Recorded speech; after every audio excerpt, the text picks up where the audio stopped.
welcome back. Big thanks to everybody who watched our previous podcasts. A lot of good reception. So I mean, thank you very much. So today we have another guest here. If you want to introduce yourself. My name's Matt Biggs.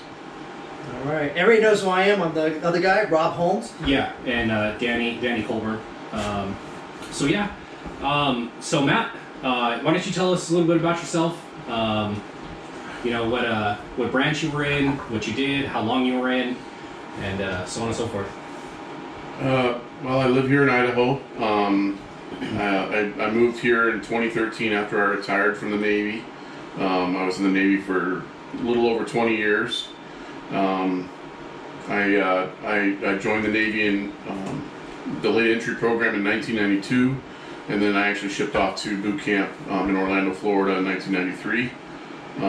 I joined the military from Washington State, so I had never seen a ship before, and part of being on a ship, seeing those giant ships was pretty alluring, and don't regret the decision at all, and it's led me to having a great wife and two kids. I met my wife while I was in the Navy, and it led me to my my current government job too. So are you a officer or you were enlisted? I was both. I started as an E1. Right. I came in the Navy as an E1, and I progressed up through the ranks to Chief Petty Officer E7 at about the 9.5-10 year mark, and then I put in an application, and I was selected as I was commissioned as a Chief Warrant Officer too at about the 13.5 year mark. Oh, wow. It's a dark side. Yeah. Well, that's a lot. Big. Okay, so when you you come from a military family? Yes. Or, so who else was in the military? So my dad was in the Army. He joined the Army because I came around. He actually was playing college football in Montana, and then little old me came around and he had to join the Army. But my grandfather on my dad's side was in Korea, got 2 Purple Hearts, and then my other grandfather, he was in World War II, and he was part of the force at Normandy, got the Silver Star, awarded to him by General Eisenhower at the time. So I used to have a really neat picture of him getting the award from Ike, but that was when he passed away. It went to one of his kids. So I'd love to ask one of my aunts or uncles if I can see that again. So. That'd be great. Yeah, I'd like to see it too. If we take a picture of it, I mean that would be pretty cool. That's a piece of history. We definitely put that post out on there. Yeah, so if we could get definitely. it. Yes. Yeah, he wasn't one of the ones at Omaha Beach, but one of the other ones. And well, just because just because you weren't at like the beach doesn't mean it wasn't the same type of digging and fighting to get in. I can't even imagine what it was like for them. No. It makes my 20 years seem pretty insignificant, and some of the things that places I went and everything. I was pretty comfortable compared to what those guys in World War II and Korea went through. Yeah, absolutely. Yeah, we definitely. Some of us actually pretty blessed, that way. Some have to go through it, and some don't. And then if you could, there's no difference in respect from whether someone, spent all 4 years in combat or did 7 combat deployments, or someone who never did it. Because everybody's done their part.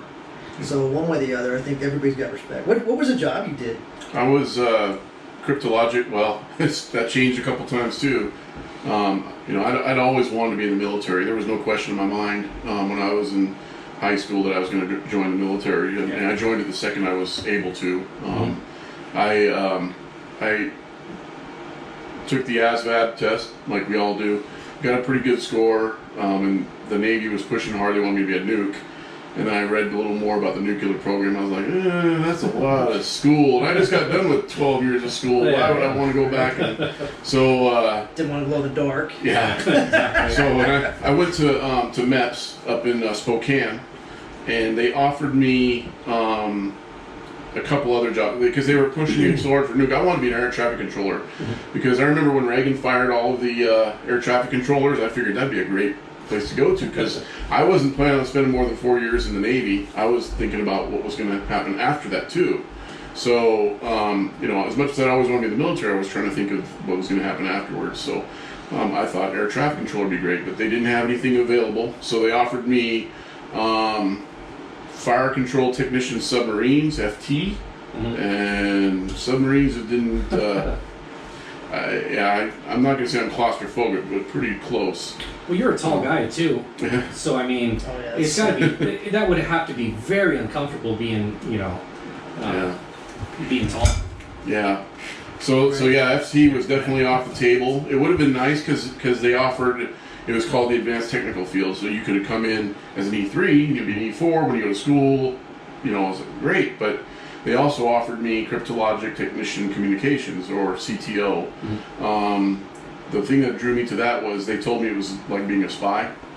And then they would, school was in Florida. Yeah, school was in Florida, and school was 8 weeks long. I was like, oh, I'll take that one. So yeah, I went to boot camp, and that's when they started doing all this top secret, special compartment information, all that fun stuff you hear about, you know, clearance, and they started all that paperwork in boot camp.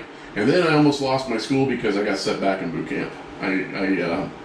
About half of my company, I think, got set back because we failed the inspection, and yeah, so I got to spend 2 more weeks. But instead, I sacrificed my leave to go home, to go right straight to Pensacola, and so I got to go with my normal class, so I didn't lose my school. That was pretty important to me.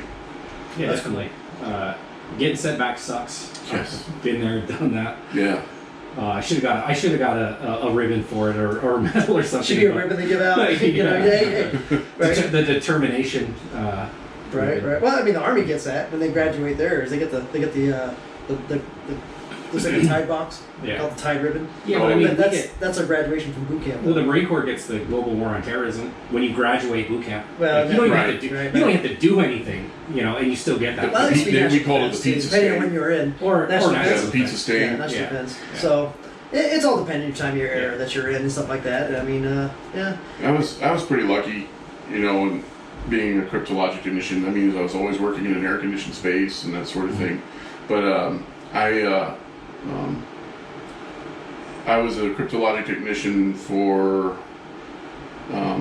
till 2006, so that would have been about 13 years. And then they, just like the Navy does a lot, they consolidate ratings or jobs or MOSs like you all have, and they consolidated cryptologic technician communications with information systems technicians, ITs. And so when that happened, I was a chief at the time, so I became an ITC. I was a CTOC, and then I became an ITC.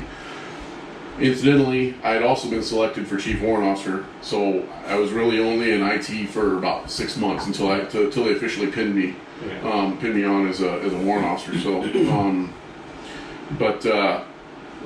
you know, being a CTO took me to some fun places. I mean, right off the bat, I asked for sea duty. I actually asked to try to be on the Nimitz, which was out of Bremerton, because I lived in Yakima, Washington. And they came in and said, well, we got you a ship. And I asked for CVN 68. They gave me CVN 69, which of course was in Norfolk, Virginia. Nice. So, which it didn't really bother me that much. But you know, I went and spent little over 3 years on the Eisenhower CVN 69, and it was a pretty good tour for a first one. I was going to get out, and then I was convinced to stay in at the last minute. They gave me orders to Rota, Spain, and I got to be part of a squadron, a reconnaissance squadron, which no longer exists, but it was called VQ2. It was the EP3 Echo, or the Ares platform, or the P3 Charlie, or I'm sorry, yeah. The planes, right? So the reconnaissance, slow flying planes.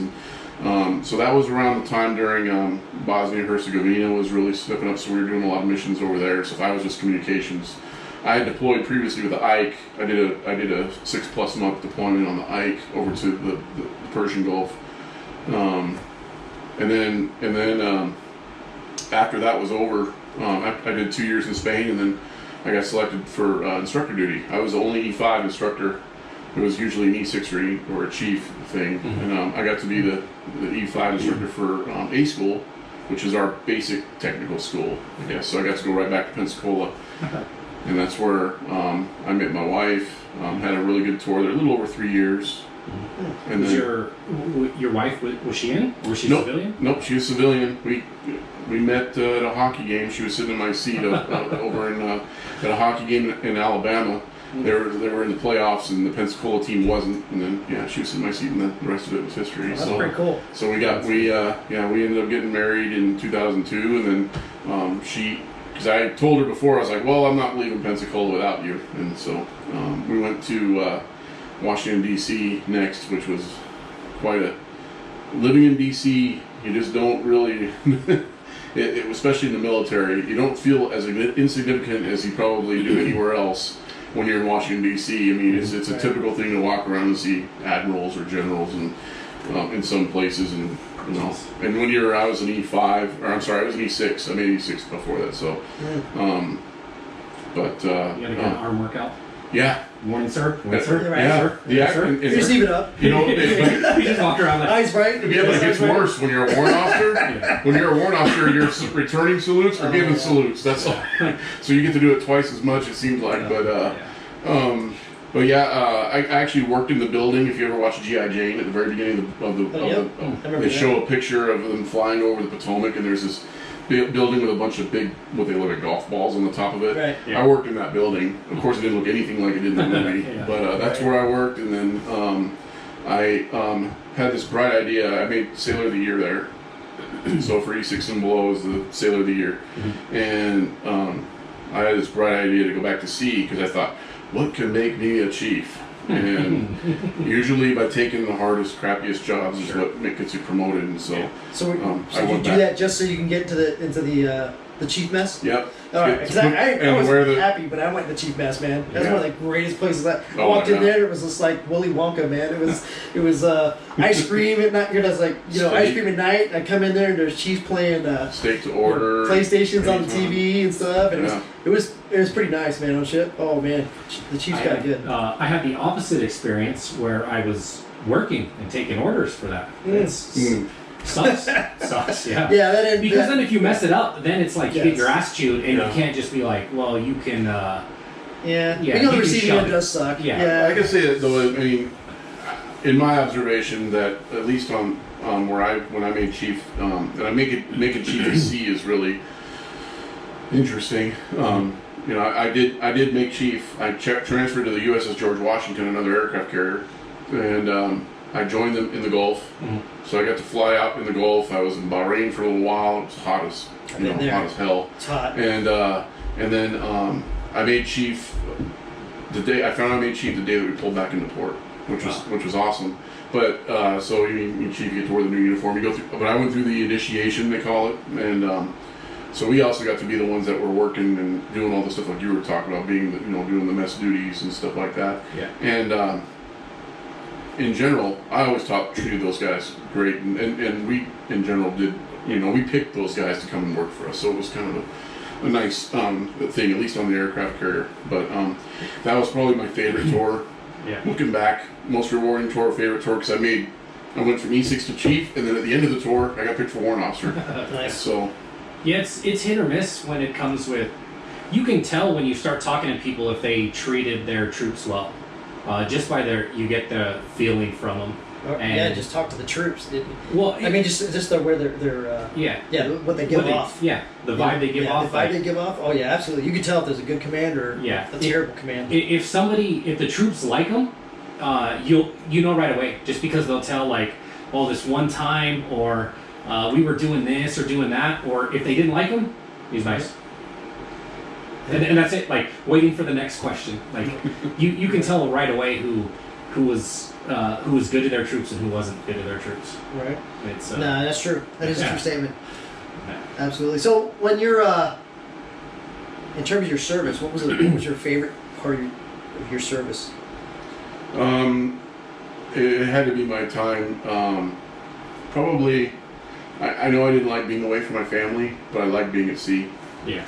Being on ships, I mean, I was attached to 4 of them permanently, which is probably way more than most most people. So I was on 2 aircraft carriers, which was just amazing. Again, never seeing a ship before, and then going and seeing this 1,100 foot long monstrosity. And then I was also on 2 guided missile cruisers as an officer. That's where I was on board. 2 guided missile cruisers, Ticonderoga class. But especially being on the small boy, we call them small boys in the Navy. Right. Especially being on there, it really shows you how important you are to the team, because every last person on that ship, aircraft carrier, you can kind of get away with, maybe not everybody is as important as you might think, right? Yeah. Because there's so many people, 5,000 people sometimes. Right. But on a cruiser, you only have so many people, and every single one of those people has a Specific job or a specific role or a specific watch they have to stand. Yeah. Somebody's driving the ship. I got to drive the ship more times than I can count. I loved it.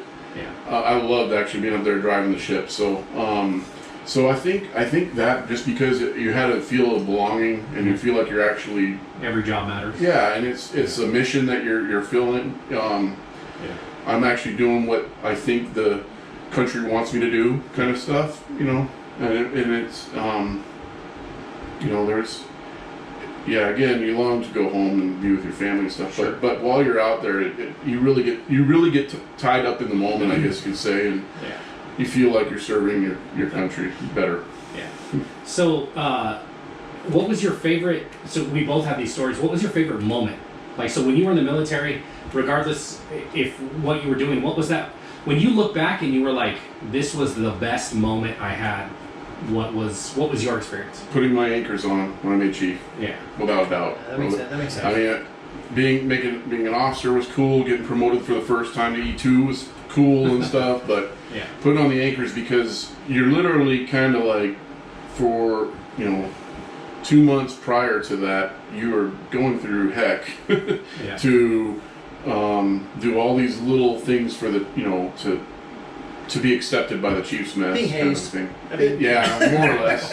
You're I know being it's changed a lot. I mean, it's been 17 years since I did it. Yeah. But I mean, if you put it in context, it's just legal hazing. Yeah. yeah, and now now they don't even from what I understand, it's not even like that anymore. It's a lot more, a lot of computers. Yeah, I don't know. Wow. But it was the pride of being able to get through that. I mean, because there's a lot of stuff to test you, and then finally getting through at the end, and then getting to put that khaki uniform on Right. was the greatest feeling I've ever had. Right. Outside of my kids being born, it was. I mean, Yeah. No, it makes total sense. Oh yeah, definitely. I mean, I could totally feel you on that one. I mean, the Navy's probably the only one that has that. I mean, Marines, Army, and Air Force don't have that such a break like it is between going from the lower enlisted E6 and below to. Well, I mean, for you guys, it's like one shot. Yeah. So because like for us, when you pick up corporal or E4, Yeah. you get your blood stripe, and of course they make a big deal out of that one, man. Yeah. You definitely get a lot of attention after that, and I mean. Well, they y'all are used- staff at E6, right? Staff officer. Right, or but they don't staff really do NCO. much. So you have to go to staff NCO school, which Right. I went through. Yeah. Staff NCO Academy, and also went through a platoon sergeant's course. So you go through some cool schools, which is great. But yeah, really, for your guys, it's like E1. Then it's like it's chief or nothing, because everybody below the chief is really kind of. I mean, you do get ranks and they do follow and stuff, but you don't get as much respect, I think, as you do as a chief than any other rank in the Navy. And ours is kind of split. You're the most when you're a corporal, even though it's a huge deal, you're like the most hated person, because all the people that you used to be buddies with, they're like, oh, dude, I hate that guy now, Yeah, because you have to be in charge, and then You're different. You're different than you used to be, Yes. and it could have just been like a month ago. But you've changed. Oh yeah. Yeah. Oh yes. Yeah, you're dead to me, man. You're dead to me. But it was one of those. Yeah, because I remember I hated picking up corporal, because when I picked up corporal, man, everybody. They're kind of like, oh, man, yeah, you're corporal now, man. And you're like, oh, seriously? You're not part of the underground anymore. Yeah, you're not part of it anymore. You wear the blood stripe, so we're not gonna miss it. And then of course, same idea. E6 is good, and yeah, everybody respect gunnies. When I picked up gunnies, like one of those. Oh, okay, everybody loves the gunny, or hates the gunny. One of the two. There's always either love or hate. It's a love-hate thing going on with the gunny. Yeah. But you always got the respect, regardless of whether you love and hate from certain people. Yeah. Most of the people respected the rank. even if Right. they didn't respect a person. Right. And that was the majority of like people I ran into. Always respected rank, but definitely not the person. Yeah. There was that 10% who just Right. you just Well, I told go them to shove it 1%. regardless. I mean, there's always that 1%. I was Well, like 10. We were pretty big. I mean, Well, it's 10% of Large every numbers. 10% of every group always Yeah. screws it up for everybody else. yeah. So Well, that's why you maybe just, I think it's why you don't put people the same rank together.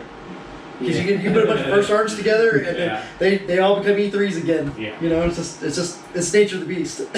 Marines were always my favorite students when I was the Navy school instructor because we Yeah. had the 2651 Marines is what their Right. MLS was. Yeah. And special signals. Yep. And Signals intelligence. yep. I loved having Marines in my class because they were always squared away. I always tried to keep them away from my sailors as much as I could because I don't want them to be such a bad influence and get them to like, hey, let's go after class. Let's go over to the bar, and we're only 19 or something, Right. So Oh yeah.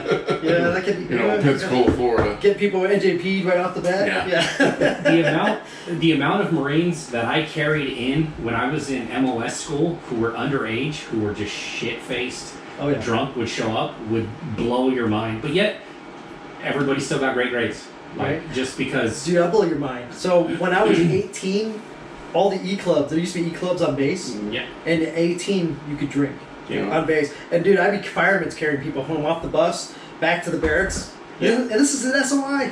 Well, I was in. It's crazy. I was in Fort Lee, Virginia, Mhm. and that's where my MLS school was at. And they had the R&R club on base. And if you were a Marine and you just showed your ID, it didn't matter how old you were, you could drink. Oh wow. And I don't necessarily know if it was one of those things. I'm probably just diming a lot of people out. I don't know if it was one of those things because like whoever was bartending was like Can you get some hate mail here? whatever. This was 2006. So if you still work there, like whatever, not my problem. Right. But they were giving out drinks because they were like, look, if you're old enough to be here, like you should be able to have a drink. And the amount of people we would take a cab from. Well, either two things would happen. We'd take a cab back to the barracks, and then we would try to sneak past the duty because somebody would go distract the duty because people were drunk, or we'd start walking back and we'd see the obstacle course and we'd start messing on the obstacle course, and then the MPs would be called and everybody would just scatter, and then Well, the worst is when someone's completely inebriated and trying to sneak past the duty, and they're either laughing or they're Yeah. falling over, and the duty's just sitting there like, okay, I know you guys are there, just Yeah. freaking get back to your room. it depends on. Sometimes the duties Some are are bad. super cool and they're just like they look out, they do the look out and like, or other times it's like, come here, devil dog, Yeah. and then you're like Right? the dreaded Should see Double some D. of those overseas port Walk of visits. shame. yeah. Should see some of those overseas port visits. Oh, I've been seeing plenty We've of had those. we've had some of those. Those are always Yeah. some fun memories. Oh yeah, I've seen some People wild love- stuff happen on deployments. Yeah, So, and how many years did you in?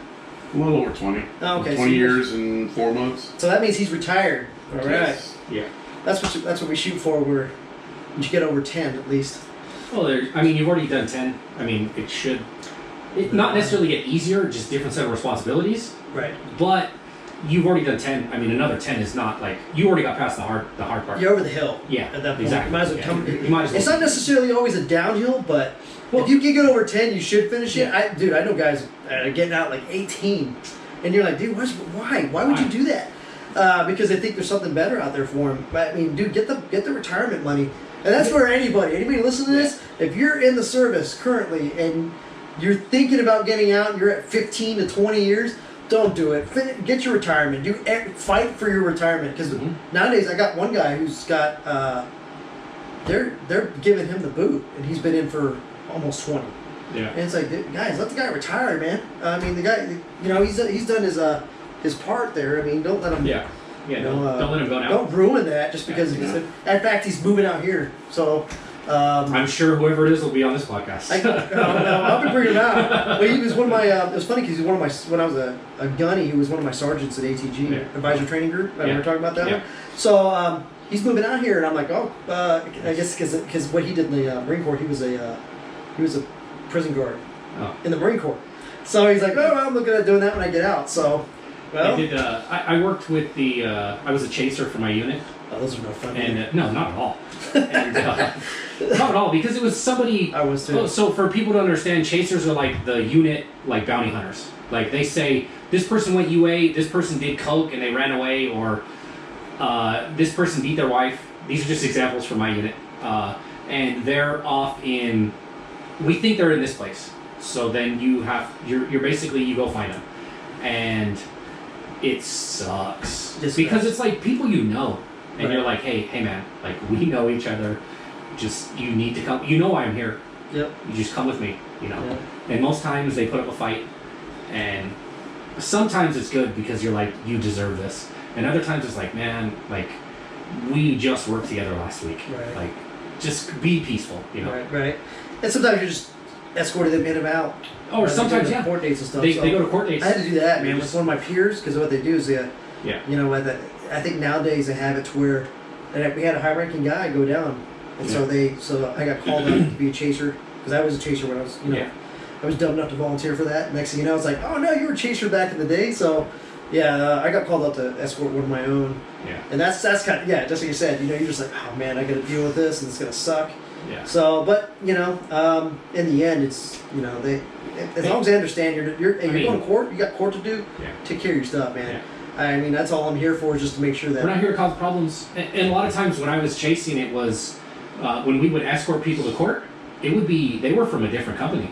Oh, yeah. That way we didn't know what they were there for. It was just like, hey, you know, like I've done some staff NCO stuff where they it wasn't just me and myself, but it was another staff NCO and then myself. And it was one of those things like, you just don't talk to them. You just say, you know, whatever, you give them their staffs, you know, staffs aren't gunny, whatever. Say, you know, this way, that way, and then take them back. And usually it's no problem. It's usually like the E2, E3s. Right. The E4, the person, they used to be in E4 and now they're, you know, in E2. They usually give the hardest, Oh, yeah. the hard, It- they it's lost a all lot. dependent. Oh yeah, I mean, you think about it, your career done. Yeah. If you're Yeah. E3, you know, E3, E4. Yeah, if you're an E4 So- and then you you get got busted trouble? down, that's it. You're probably getting a dishonorable too. So I It's mean, possible. you're light. I mean, it really depends on what you're getting charged with. I mean, if you go to court martial, yes. Well, a lot of times when you're that E4 and you get busted down and you're in the brig, you're getting a dishonorable because if Right. you're an E4 and you get busted down, it's usually you're on restriction. But if you go to the Right. brig, it's like that extra step. Like I've seen some people just get bad conduct too. maybe Like I said, it's all depends, dependent yeah. on how bad. Yeah, how bad, If you do something catastrophically horrible, I'm sure, you might end up with a BCD, big Yeah. chicken dinner, Yeah. bad conduct discharge. I- but- Hey, but you always work at Disney. yeah. Oh, I don't know. You know, I you know that, right? I Disney's don't know. nice. I bet you still do it. Because Well, that was Walt Disney's big thing, was that he got up and started Disney, and Yeah. he was a bad conduct discharge. You can get a job at Home Depot too. Yeah. Uh, I mean, there's things for everybody to do. Whether I mean, people can come out of prison. There's still jobs for them out Well- there. Just not the best, Yeah. you know, high paying, awesome job that everybody wants to Yeah. do. just So- how your attitude, how you deal with it, you know. Well, speaking of, since we're on the bad subject, Oh, so hey, yeah. Matt, what is the worst thing? If you go back in time and fix something and change something throughout your 20 years that you did, what is the worst thing that you think that you can remember? That you can legally disclose. Yeah, you can't, we don't want to, you know, I don't want anybody in a black suit knocking on my door. right? Right? I lost some crypto. Oh, Yeah. whoa, stop. Yeah, Maybe not necessarily change, but what was a bad like, what was one of the worst moments? We both talk about ours that when you were in, that was just kind of like, that was wrong. Either something that happened to you, or you like unfortunately had to be a part of because somebody Right. like broke the rules or whatever. Just a moment where you were like, this isn't what they show you in. This is my low time. Right Yeah, here. this isn't what they show in the movies. This isn't one of those like recruiter videos or whatever. Like this was the hard part where it left a mark on me. You know what I mean? yeah. Well, I always look back to I always call it my turning point in the Navy, because I never thought I was going to do 20 years, not in a million years, but I think I was going to do 20 years. But I had there was a chief at the time that I worked for in Spain. Rhoda? Yeah. All right, Rhoda Spain. Yeah, and he he motivated me in more ways than he can probably imagine, and for that I gotta thank him. But he motivated me in a bad way because this guy went out of his way. He had an inferiority complex about everything. Yeah. So he had to go out of his way to make sure that to make himself feel better, he would put others down. And In he's particular, like, let me get closer. Oh, yeah, let me do yeah. this. Want to get sorry. yeah, in particular, this I love guy, military stories. Yeah, you know, this So, guy, Absolutely. he went out of his way to try to humiliate me in front of the entire squadron. It was on a electronic message board, bulletin board thing, and my job was to put all the, you know, the classified and, you know, classified messages and stuff on there so that the rest of the squadron could see. And sometimes you like these comments, you know, like the captain might put in a comment about, hey, we need to look at this or da da da da. So he put on something, and there was a message that went on, as I recall, and it basically was sent out to everybody who was part of this address group in Rhoda. And so he puts in a comment, and he tells one of the other communication operators, he says, hey, this message is misrouted. He said, please, you know, let them know so that, you know, they won't do it. So I put in, I was the supervisor that night, I was just an E5. And I put in a comment, I said, Chief, I said, that actually we're part of this group, you know, whatever, it was like all Rhoda something, whatever, it was something weird, but I said, we're part of this group. I said, it wasn't misrouted. So then he responds on this public message board and said, I am the chief and you are the operator, I will decide, you know, and I was like, you son of a bitch. So luckily, some of the higher ups and, you know, they saw that too, and they squashed that pretty quick because they knew I was a pretty good operator, you know, rank all aside and stuff. They knew I was pretty trustworthy and I'd always help people out and whatnot. And this guy was a total douche, I guess. But he motivated me at that point to say, you know what, I'm not going to be that kind of a chief if I ever make chief. Right. I'm like, I'm not going to be this guy. And if I ever, you know, I'm going to make sure that I listen to people, you know, because I was an E1. I still remember what it was like being an E1. I still remember cleaning up the head after the toilets exploded and everything. I was in there with the rubber boots on, and, you know, I was out there waxing, you know, stripping and waxing the deck every other day because it's just what we do. I remember you had rubber boots. We destroyed ours. Just no rubber boots for us. So I still, you know, even to this day, 30 years later, I can still remember what it was like, you know, as an E1 doing that stuff. So I always promised myself, if I ever did get into a position like that, I was always going to make sure I listened to people and remember. That's why I always thought, even at the end, you know, military bearing was huge with me. You know, making sure my gig line was straight, making sure everything was, you know. The hardest part for me was keeping the weight standards because I was a bigger guy, and so I never did fail a PT test. I mean, the PT test was the easy part. It was just making sure you stayed in standards and stuff. I'm probably about 30 pounds north of standards right now for what I was in the Navy, but we all are at this point. yeah. I think we all. I'm pushing at least 30 pounds Yeah. over what I used to be. Yeah, but that guy, that's when I called the turning point. I'm like, you know what? I think I'm going to stick this out so I can go and give the big middle finger to guys like that. Yeah. Incidentally, he retired. As far as from what I understand, I never did see him again, but I know he retired as a E8 senior chief. And he retired after I had made warrant. And the Navy's small enough, especially in our group, that I know he would have. Yeah. He would have known. Yeah. So that would have been interesting. I would have liked. Boy, I would like to have been, you know, somewhere. Just seen him once or twice. See him one more time, and, you know, then tell him what I really thought about him. But Yeah. you can't let people like that get to you too much. But that was Exactly. But that guy did. He motivated me, and you know, I always try to take the guys who actually, you know, the leaders. The ones that were most influential to me were the ones that were the bad ones, and I'd always try to not be like them. Yeah. I had a lot of great leaders too, you know, that, you know, to fall after, but the ones that you really remember, or at least the ones that I always really remember, were the bad ones. Because the good ones, it's hard to think of exactly what they did that was good sometimes, because they were just good leaders, but the bad ones, you can remember almost every little detail sometimes. Yeah. And it sticks in your craw, and you know, this so many years later now, it still bugs me, that guy, but Yeah. So it's great about TMI. I'm starting to forget all that stuff. You know, having all those bad experiences start going away after a while. You know, most of the bad experiences I had, like that, I just brushed them off because I knew they were unhappy. They were unhappy in their life, and it's easier to take it out on people who are lower than you. Right. But I mean, a lot of those, the best leaders I ever had, I remember exactly how they made me a better person. You know, and it's one of those things that, like, you know, I thank those people as much as I can because it affected me in my life. You know, Right. but those people who were always like negative, when you make good decisions and you make good friends, you know, they end up getting theirs. Like we had a sergeant who was just like that. He was extremely overweight and he never PT'd.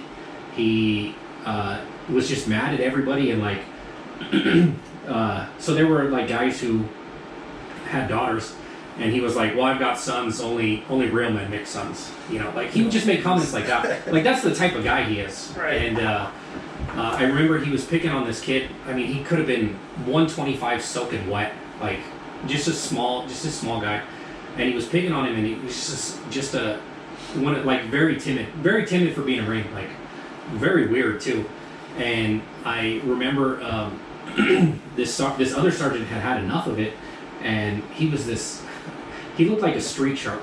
I don't know if you guys know what the street sharks are, but for those people who don't know, it's like a jacked up like Ninja Turtle, but they're sharks. Like he had muscles on top of muscles on top of muscles. Like that's how, but super nice guy.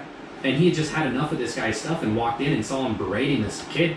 And I remember being in there. He told the kid, "Get out of here." And he was like an E1, E2, and this guy was like, "Well, I wasn't done." He's like, "I don't care. You're done now." And the guy got in his face and he just picked him up, choke slammed him onto a table, and held him down. And you could just hear like gargling. He's like, "Are we done now?" It was just like, oh. And I'm just standing there like, I'm an E2, and I'm just like, who should I call somebody? Like, well, I don't know what to do.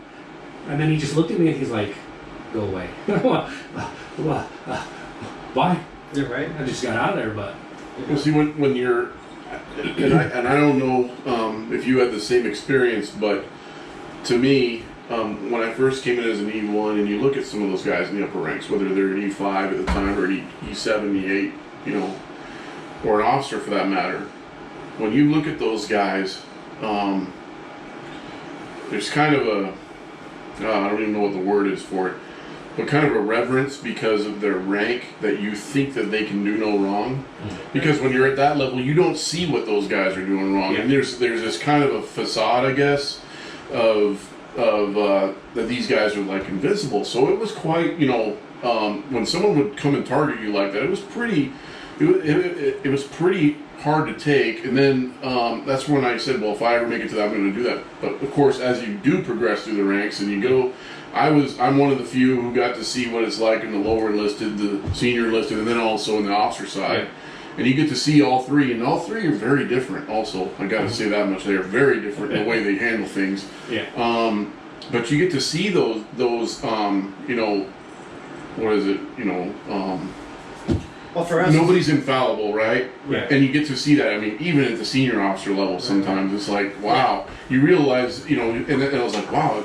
I'm glad I didn't know that stuff though when I was an E1 or an E2 because if those, you know, if you're lower enlisted, you know, the workforce, if they knew some of the crap that went up there, you know, you might see more things like that are, you know, like the people who are rebelling now against authority, right?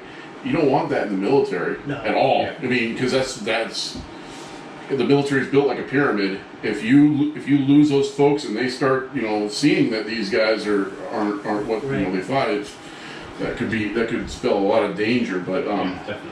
especially in the Marines, that's what I always respect about the Marines. You guys always were much better than the Navy at keeping that structure and keeping that you know, the military, you know, side of it. Whereas, you know, we still do have it in the Navy and to an extent probably the Air Force, I guess. But you know, but you know we have that. I mean, I did get the chance towards the end of my career. I was kind of loaned to an Air Force unit, a communications squadron, and so that was really eye-opening. Mm-hmm. Everybody on a first name basis, Wow. pretty much, Yeah. the colonel that I worked for, I was his operations officer, and then his executive officer, his number 2 guy, ended up moving on. He got selected for command early, so I got to move into that spot for about 7 or 8 months, and Yeah. that was, like I said, that was pretty weird. Like, that's why it drove me nuts when we'd be out at a meeting or somewhere, and the colonel was calling his secretary by his first name, his E4 secretary, and I'm like, that's why you get mad when, because he feels like he's personally getting hurt because he's taking someone to, what do they call it, Article 15 for y'all, we call captain's mast, non-judicial punishment, and then he takes it personally when someone goes to NJP.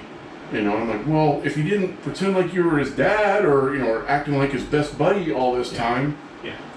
That's one thing. At least the Navy does keep up. At least between the enlisted, the senior enlisted, and the officers, we do keep that pretty well intact. Marines, you guys, whether an E2 will order an E1. I understand that. Navy's a little not quite that rigid, but. Well, we had in the Marine Corps. Sometimes your billet outweighs somebody's rank, so you could be you could be an E6, an E7, and you go somewhere like to the range or something, and you could have a lance corporal instructing you to do things. Mm-hmm. Oh, yeah. Because range people coaches all the time. Yeah, because rank there is a rank structure, but a lot of times billets will outrank that. And as long as you're tactful about it, like most people don't find offense to it. Right. Some do. You always get that 10% who are upset that you're an E3 telling them what to do. Right. But for the most part, like it's one of those just mutual respect type things. Right. Like, Well, I remember my podcast. We were talking about.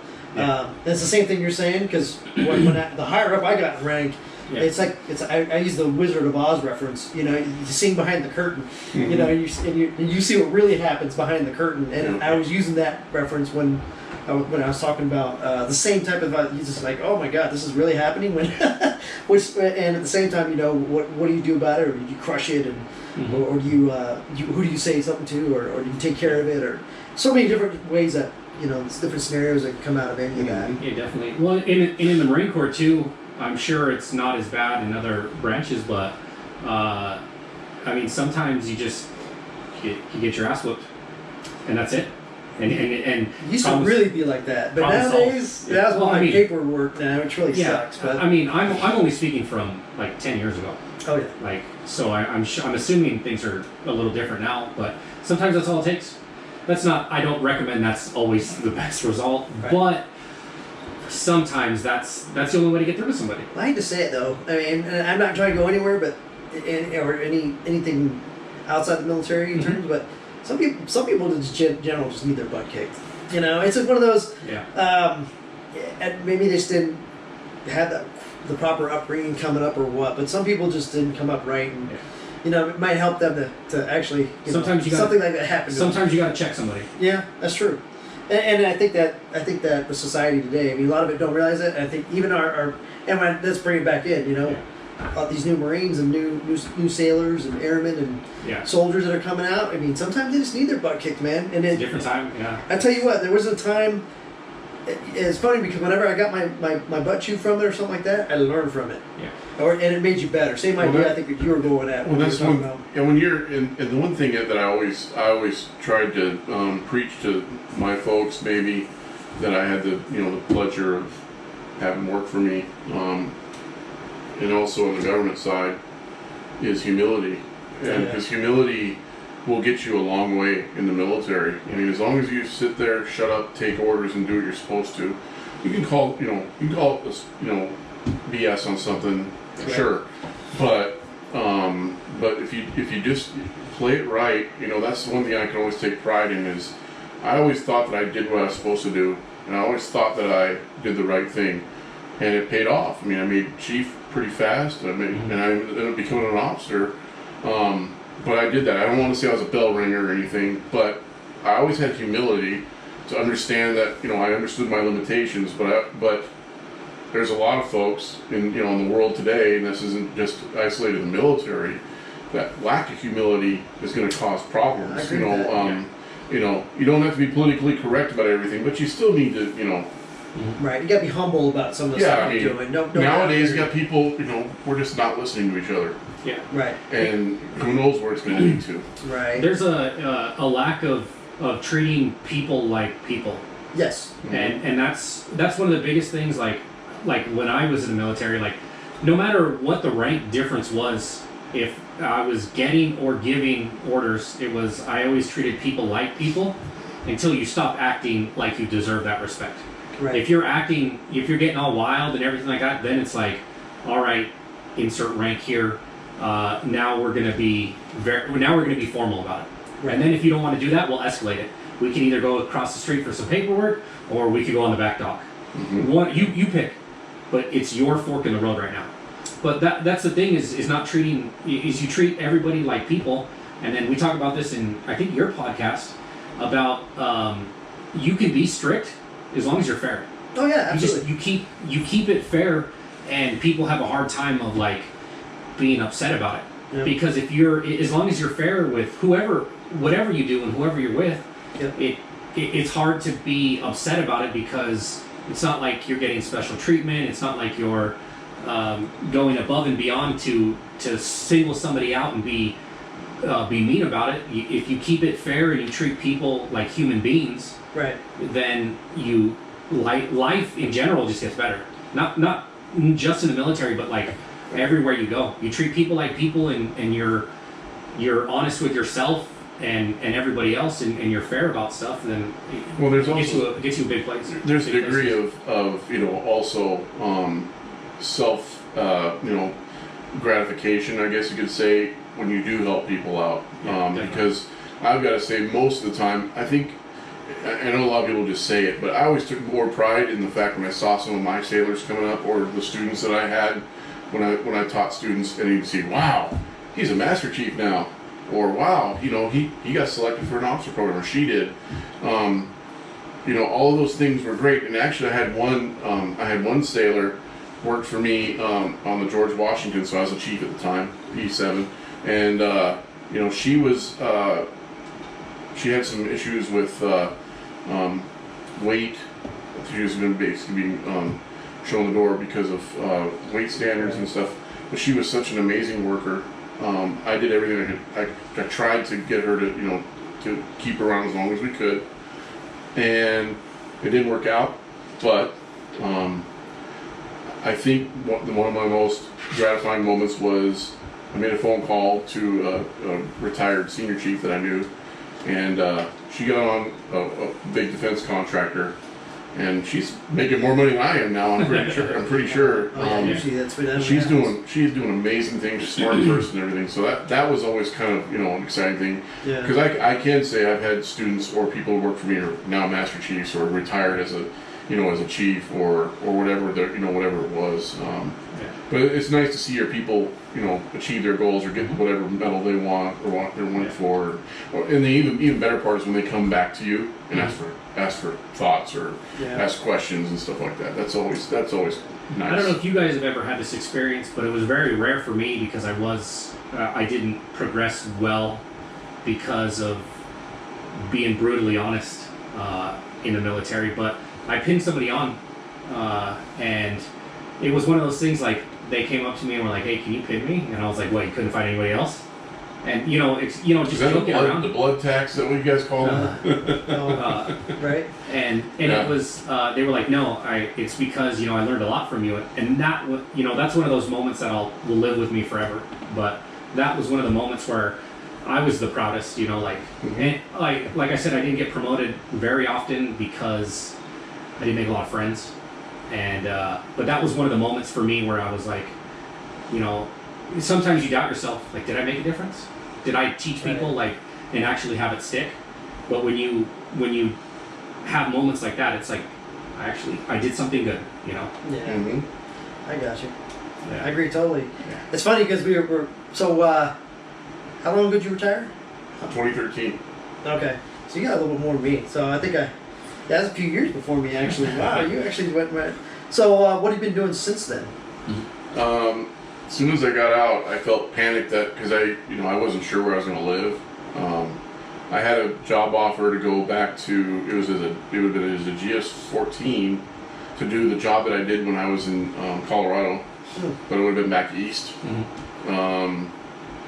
in Maryland. And I thought about it, but I was like, that's why I'm getting out. I was getting out because I was a W-3, Chief Warrant Officer 3. I was eligible for Chief Warrant Officer 4.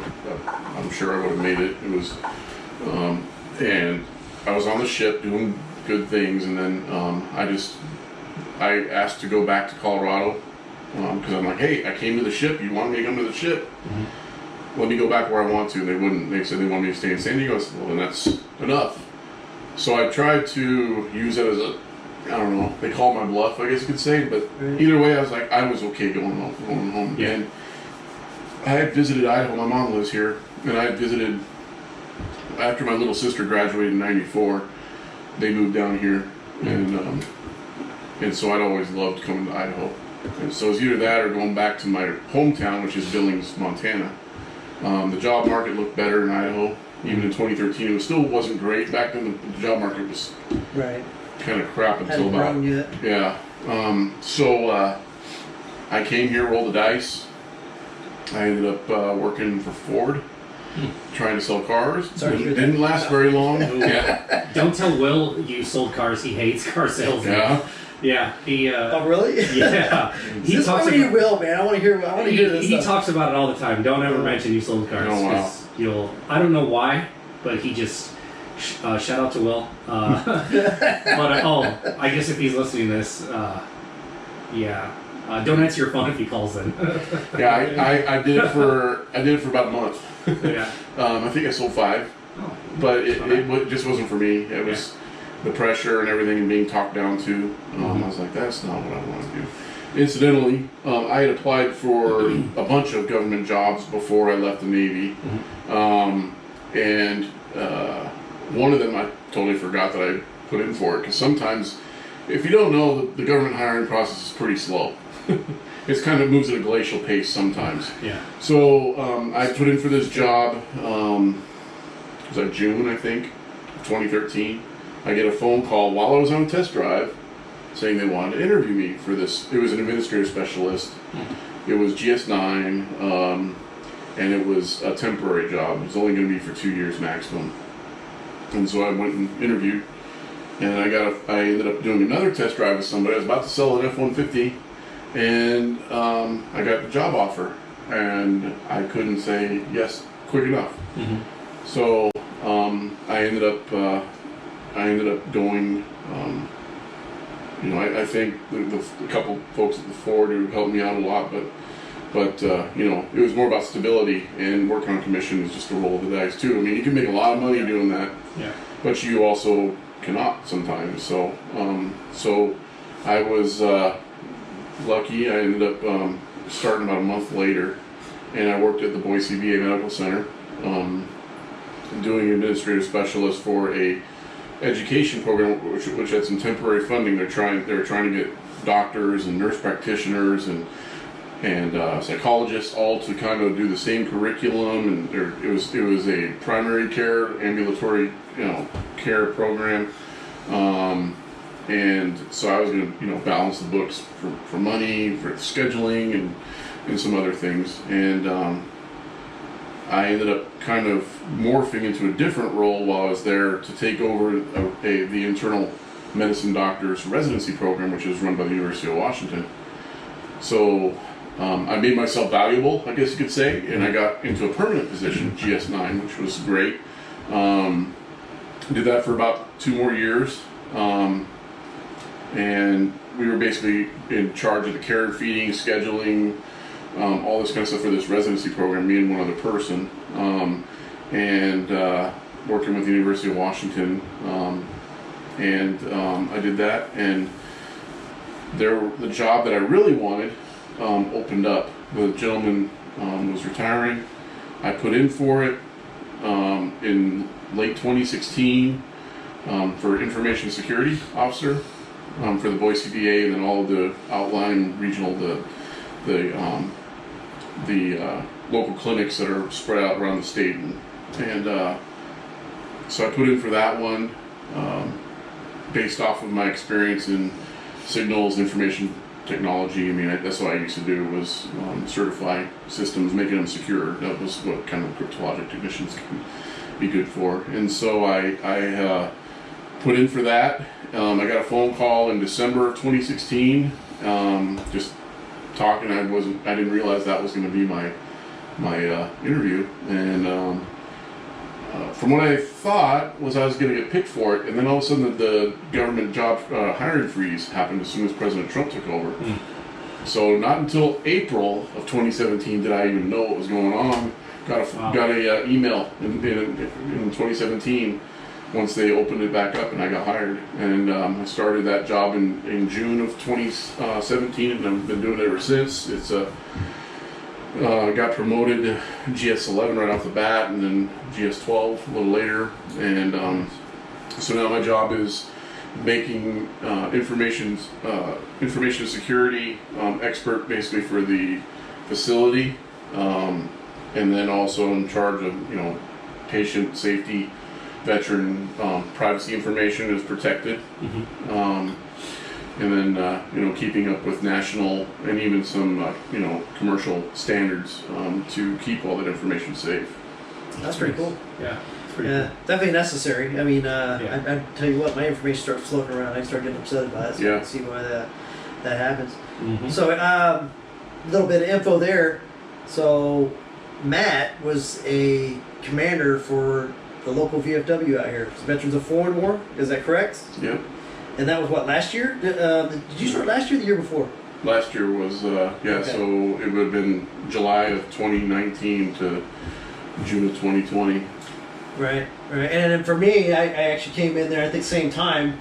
We were both voted into positions in there. I was the quartermaster, you're the commander for that post, and I think we did some good things. I think they're, when you think about it, we did All-American for that, which was pretty cool for the Veterans of Foreign War. Yeah. You're also a member of the American Legion too, and then so tell us a little bit about that, or what your experience was with those two organizations. I always thought of myself as being too busy, after I retired, and I really wasn't. I was like, I always looked at the veterans organizations and thought, I probably don't want to do that. I don't know. I'll just worry about my family and stuff. But then you realize, I do have a lot of spare time, even with work and stuff. And I got a phone call from one of the members of the VFW, and he was a commander at the time, and he convinced me to come out and just give it a shot. So I said, all right, because they had paid for my membership for a year or two before I finally came out. They paid for my annual membership, and I felt like I owed it to them at least to come out and check it out. And so I came and checked it out, and it was a smaller group, but there were a couple of older guys in the post that were really nice. And I always thought, I was like, what?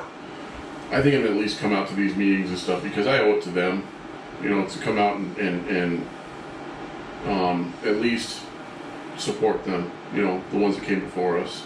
I feel pretty strongly about that because I always think about my grandfathers, my dad, and stuff. So I ended up kind of rising through the VFW ranks kind of fast. I mean, I was a couple weeks later, they tried to nominate me for commander. I was like, I'm not ready for that quite yet. So I ended up accepting. I was the senior vice commander for the post before I ended up becoming the commander. And like you said, Rob, we were All-American this year, which is kind of unheard of. We've been All-American now 3 out of the last 5 years. And which means you have to hit so many standards like retention. Your retention percentage has to be in the top 25 of the nation. We were number 3 in the nation, and then you have to do some other programs like the Teacher of the Year programs. There's some student programs that you've got to be part of, and so on, and donations and all this other kind of stuff. So we hit all those wickets pretty early. We knew we were going to be All-American right around the New Year mark. So it was pretty exciting. We ended up winning the National Retention Award in February for the entire country. So the post got some money. I think our membership since I first started coming to meetings has probably tripled. So that's really neat to see. We had a couple of people in the post rise to state positions. The commander that I followed is now the state junior vice commander, which means he will be the state commander in a couple of years. That's the first time ever for CUNA, for the CUNA post, our little old town here. And then Exactly. then we have our state quartermaster, kind of like treasurer, for the entire state of Idaho, and he can do that probably as long as he wants to. Oh. That's the first time, and that's the first time that's happened for CUNA. So it's really exciting to see that. I think I'm also the youngest too. Yeah. You're the youngest? Jeez, Dude, you're old. I'm like, when you're really looking at like the ages for people that have been quartermaster in the state, Yeah. I'm seriously like way younger than them. Jeez. Yeah. It's like Melanie Foster, man. She's so our commander for the state of Idaho currently right now is the youngest commander. Yeah, she's about to turn 36. 36, I think. Yeah. She's turning 36. So Yeah. hopefully we'll have her in one of these podcasts. Is I that think public it'll be information, or is she gonna like? I don't want her. She I don't runs want to get a I phone don't know. call She's from pretty her. much about Yeah. disclosure because she has her. She runs the newspaper down in Buell. Yep. So I'm pretty sure her information's out a little bit to an extent. Yeah, I don't want to get like an email or a phone call. You know, like. No, I don't think we'll get any email for that. Well, No. her whole Yeah. because I'm her. I ended up becoming her aide for this year. Her whole motto for this year is She's an engineer.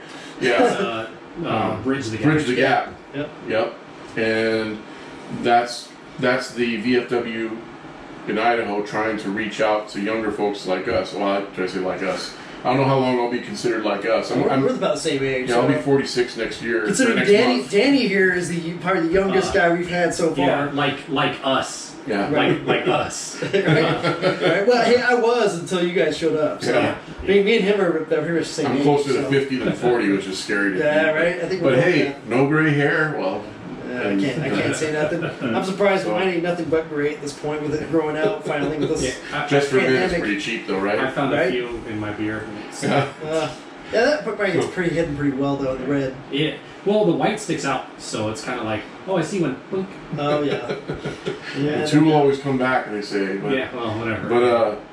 but yeah. So it's fun to be in the VFW for the fact that I like the guys that came before us. Again, I always feel like I owe them a debt because if there's one thing I could do in this world, if I could snap my fingers and make something happen again, it would be to talk to my grandfather who was in Normandy, because he passed away when I was a senior in high school, and I would have loved to be able, now that I have perspective, Yeah. to be able to go back and talk to him. I wish I could do that, but I obviously I can't. But that we do have in our post, we have a World War II vet, Yep. 93 years old. We have a couple of Korean War vets, Air Force. They're both in their early 80s, and they're very active, probably more active than most people in our post. And Yeah. and I'm like, God, if those guys can do it, I can do it. So, and to that extent, when I was the post commander, I wanted to make our town. I wanted the veterans to be a little closer because I always saw an us and they kind of a thing with the American Legion post, and I wanted to have us on good terms and all that kind of stuff. And Like Bridge the Gap. so we had a lot more. Yeah, we had a lot more people from the Sorry. VFW, going over there. Now we have American Legion folks coming over here, and we have, including all of us, several members of both posts that are in each other's posts. So, I'm not as involved on the American Legion side. I go to listen to all the meetings and everything. I'm not quite as involved there, but it seems like more often than not now, we're going to the same events. Oh, yeah. We're sharing booths. And that's the way it probably should be because, like you said at the very beginning, we were all in the military.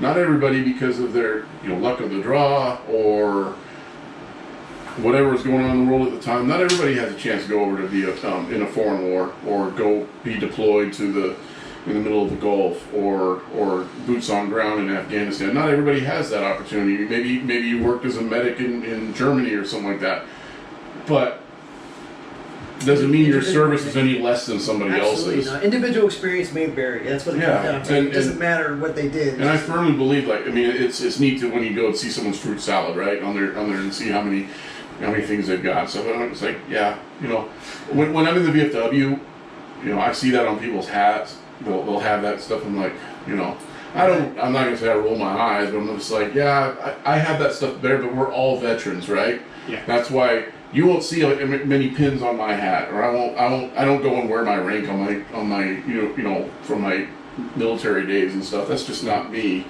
I'm proud of it. Right. You know, the stuff I did. I took advantage of what I could. But you know, I like the cohesiveness between our Legion, between our VFW, because I think I look at it all as we're doing what we're supposed to do, which is to outreach to veterans in our area and hopefully get them involved too, because we all have common experiences and we all can help other veterans who need. There's a lot of veterans who need the help. There's a lot of veterans in CUNA. Yeah.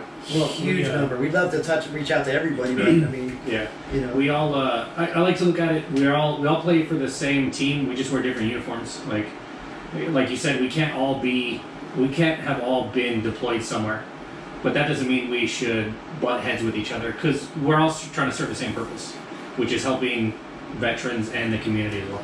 right. And to me, I love hearing everybody's story. It doesn't matter whether you're Saving Private Ryan or as long as you're legit in what you did and you know it, you're proud of what you did. Who cares, man? Freaking out.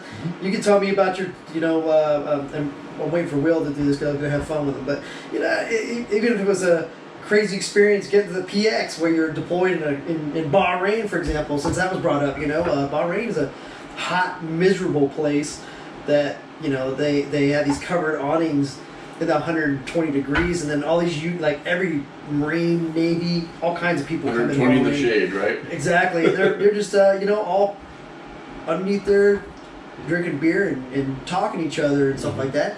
I think it's similar to what we're doing now, really, but we're just not in anymore. And at the same time, it doesn't matter. Here's a quick thing, real quick. It's funny because you were talking about stacks and all that stuff. When I was in Okinawa, I had a couple of Lance Corporals that were like, "Hey, I'm getting married." I'm like, "Oh, cool, man. You want to borrow my stack?" and they're like, "Oh, I can't do that stolen valor, Gunny." And I'm like, "No. It's not stolen valor. I can give you my stack to wear. You just gotta tell everybody it's not yours. Yeah. You just gotta tell them, hey, it's my Gunny stack. If anybody asks about it. That way you're not claiming it for yourself. I mean, but hey, at least look like a freaking get out there and make yourself look good for your wedding, man. I'm all about you. Hell, I'll wear yours for, if you invite me over to it. I would love to wear that Marine Corps. Your guys' what were they, Deltas? The blue stripe, red, brown shirt? Yeah. I like those. Yeah, I think the dress blues. No, your dress blues. What do you dress. call them? Just dress. Dress Okay. blues. There's alphas and bravos. There's those are sharp medals uniform in the military. There's alpha. There's alpha. The difference between alpha and bravos is if you're wearing gloves or not.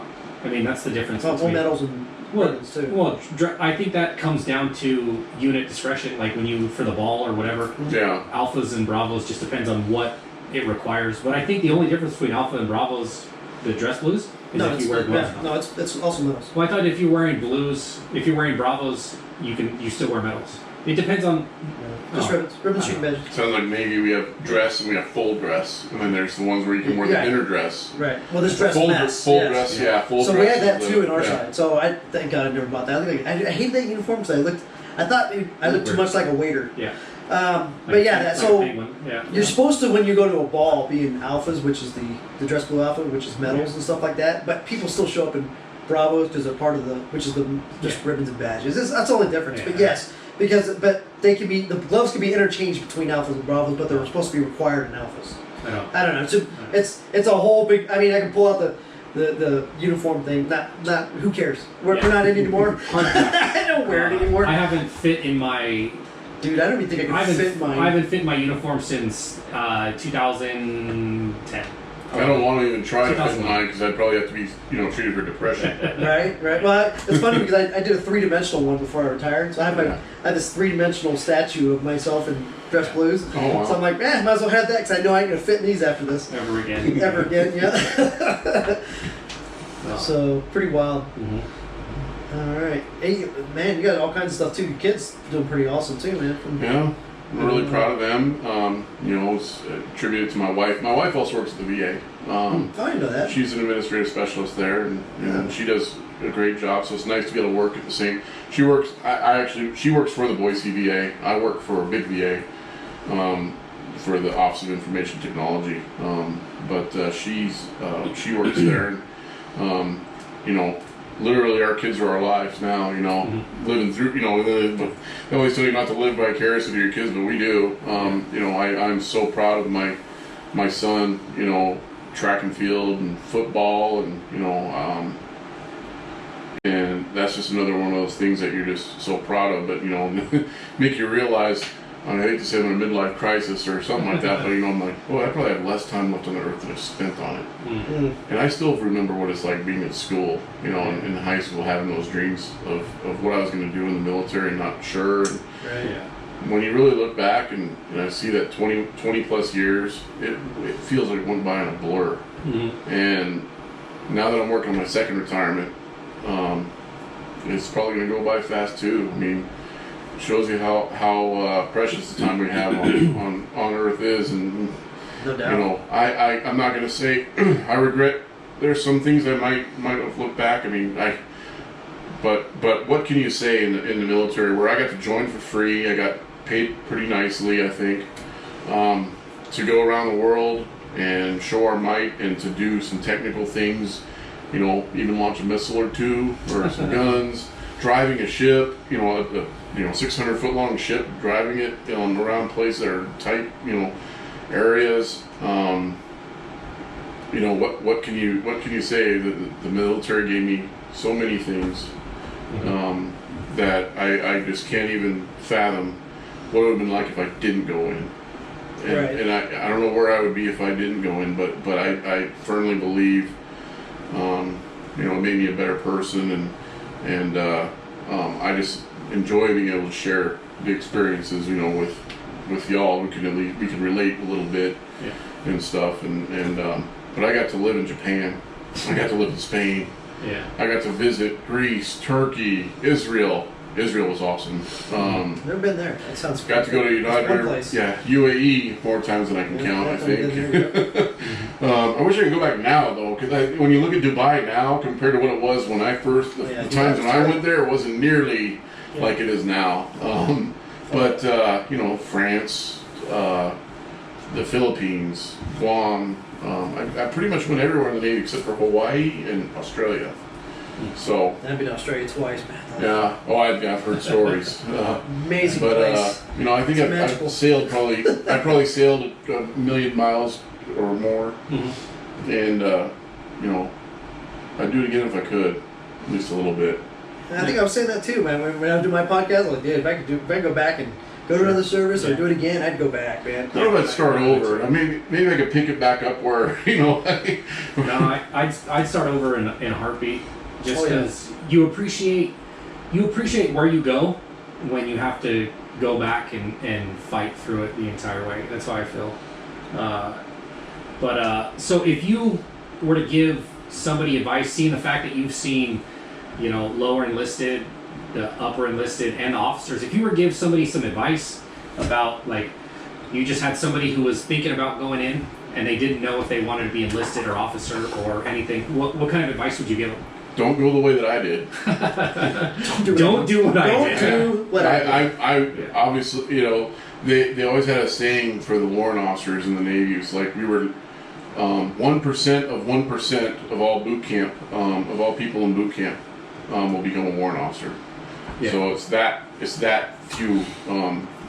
I think there's 1,500 in the entire Navy. Yeah. And if you ever think in your mind that I might want to be an officer someday, try to join the military into one of the ROTC programs, or try to go in that way. Especially, if Yeah, it has nothing to do with intelligence, but if you have that leadership, if you have that in you, that you think you can do something like that, go for one of those programs early if you possibly can. Maybe even go in enlisted for a little while, and then do it. Don't wait until 13 years to come across the map. That's a little harder, and it's also extremely selective. I mean, it's hard enough to just make chief. Yeah. It's pretty selective, but then to get selected again for one of those, I feel extremely lucky, blessed, whatever you want to call it. It's hard work, man. Yeah, it was. You earned it. Yeah, it was, and I gotta say, a lot of it, you know, when they say I earned it too, but also the folks that worked for me, Sure. they're the ones that made me look good, you know, most of the time. But you know, I would try to encourage people to go in earlier, or to go in at least get a couple years under, or go straight into ROTC and get a commission that way, because when you get to the 12, 13 year point, there's only so far you can go because of time and grade restrictions. Yeah. Most people, you know, if I would have went the limited duty officer route instead of the warrant route when I made it, I probably would have retired as an 03. You know, if I would have gone all the way to 30, I probably could have retired as an 05. Yeah. You know, so it's you know, but if you start, you know, going as an E1 or as an 01 at, you know, at 18, or not 18 years old, but let's say 22 years old. Yeah. If you have a college degree, you know, the sky's the limit. You can be a 4-star. Yeah. By the time you would be an 06 if you went the way that, you know, that we went. Right. So, And all the officers I've ever known that only did like 4 years, they're all successful people that are out right now. They're just Yeah. doing the big things. Yeah. Man. So Yeah. and pick like an engineering program or something like that. You know, basket weaving is one thing. It might get you into the military. You might be able to qualify, get in something, but pick a trade that's in the, what is it, STEM. The STEM Right. world will help you immensely, not only for that, but look at the way the world's going. All those jobs are starting to be STEM type jobs and stuff, or healthcare. Healthcare is a huge one. You know, with the way technology is going, there aren't going to be a whole lot of missile shooters when you retire. If you're maybe a service warfare officer, it may not transition as well as maybe a doctor or a nurse, because everyone's going to get sick someday. Yeah. Look where we are. Yeah. that's But the fastest growing job here in Idaho is nursing and the medical field. you know, look at all the people. I mean, we get so many applicants that want to come work at the VA. Mhm. Oh, I'm You sure. know, and you know, as a veteran, I'm glad I got in. But you know, veterans, we do get a little bit of a leg up. You know, if you're a disabled veteran, you can get a 10-point bonus when you apply for something. So it can help a little bit, but you know, there's those jobs out there. The state of Idaho, if I'm not mistaken, just by being a veteran, you're guaranteed an interview at least. So That's cool. I don't know. There's been a few jobs I haven't got a call back from. yeah, Yeah. that's what, you know, Mike's told me. and I get more than 10%. Yeah. So Right. It's all dependent. Yeah, You know, but- and like you were saying though, there's a huge market for people that are yeah, trying to apply for those. So you're oh yeah. you've got a huge Well, I mean, this is- competition base. I mean, this is over the last few years. Oh yeah. Yeah, there's so many jobs also in BLM, the Bureau of Land Management. You know, the VA. Glad you clarified that. The VA. Our current post commander, she works for the EPA. I hope we would have Tina come in one of these times and Yeah, that'd be nice. she'll hear someone else's stuff and all that. I think that'd be pretty cool. Yeah, we'll have to touch base with her. Oh, Matt, Yeah. so want to thank Matt Biggs for coming in Yeah, today, man. definitely. This is pretty Yeah. awesome to hear his Appreciate it, story. yeah. First time I've got to hear all this, and I didn't have to have alcohol involved, which is pretty cool, you know? Yeah. That's how normal veterans like to share their stories. You watch the if you scroll through and get faster, the bottle keeps getting lower. Right? And lower. Yeah. Like watching the podcast as the bottles is empties. But yeah, no, we appreciate Matt coming out. They had a great tenure in the Navy, Oh, yeah, and that's definitely. awesome to hear. Yeah. You know, Lots of cool experiences. Yeah. Yeah, because with us, the big Marines, man, we don't get to hear. We can only talk about our stuff so much. We Yeah. get tired of hearing ourselves and all Yeah, that. exactly. But, so what do you think, Danny? Well, I mean, it was great, and I mean, you're only going to have more things to come, especially with working with the VA and stuff. You're still doing stuff, so I mean, that's That's great working on your second retirement. So it'll be good. And you know, like Rob was saying, we appreciate you coming in. And I mean, it was Enlightening. yeah, very very enlightening just to see the difference between like I mean, we're still the same department, you know, the men's department, and you know. Oh man, here we go. That's what we try to avoid in this, but yeah, we're gonna throw that out. I had to slip it in somewhere, you know, especially right before we get done, so that way there's no. Right. So there's no I have some back and crayons forth. you dropped over here Yeah, somewhere. right. I ate those already. You're Yeah, good. they're half gone already. Yeah. They all taste the same though for some. I don't Yeah. understand that. Yeah. But it's good to hear just the other side, and then also like the enlisted and the officer side. You know, like it's very, like you said, it's a very rare thing to do. So it was good to hear those stories. You know, like just the different and the different struggle. You know, sorry again. We're trying to work this out. It's done. The camera, Yep. camera died again. We're technical difficulties. We're trying to get it worked out. We apologize, but we appreciate you guys sticking with us and you know, giving us a chance. But yeah, it was good to hear, you know, those type of stories. You know, it's always good to see differences, you know, in branches. Someone else's perspective. Because like, I mean, Rob and I had different careers, but I mean, we did a lot of the same stuff up to a certain point. Mm-hmm. So it's good to hear. We probably crapped the same Porta Johns, you know, all that kind of stuff. Yeah, I probably made food that he ate. That probably is probably true. I probably did. Yeah, Depending on where we were at, of because course. we've been in the same place at the same time before. So Yeah, just didn't know each other. just didn't know. Yeah. And it's amazing how many times you run across people, Yeah. even especially like in the VFW or the Legion. Like, Yeah. oh, yeah, we were in the same battle group or Yeah. whatever, you know. Yeah. Absolutely. Yeah, it's always good to hear someone else's perspective on things. Yeah. I enjoy hearing about other people's careers, and you know, and avoiding having to talk about myself. So, you know, when I can. So, lucky for me, I got mine out of the way. So, if they want to hear something, they can go back and look at my stuff. But Yeah. hopefully, they'll come check your guys' stuff out, Matt. And you know, appreciate you coming out. You know. Thank you. Yeah, definitely. So we appreciate the support, and we're gonna have more podcasts coming. So I have nothing else. All right. Well, have a good evening, everybody. We'll see you next time. Yeah, we'll see you next time.